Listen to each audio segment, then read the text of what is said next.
Hi, I'm Barb, and I'm going to talk to you about the Baby Lock Triumph Serger today. This is a great machine. 8 threads. We can do so much.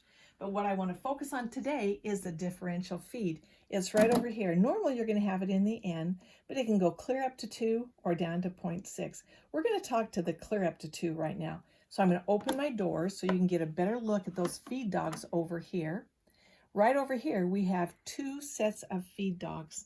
Now, when I move this differential feed up, look what happens to that front feed dog. You can see it move just a little bit. So what happens there is when I move it up, I'm going to shut my doors again. When I move it up, that front feed dog is going to take a bigger bite and a faster bite. So the back one is always going to be the same exact way, but the front one is going to change depending on where I have it over here.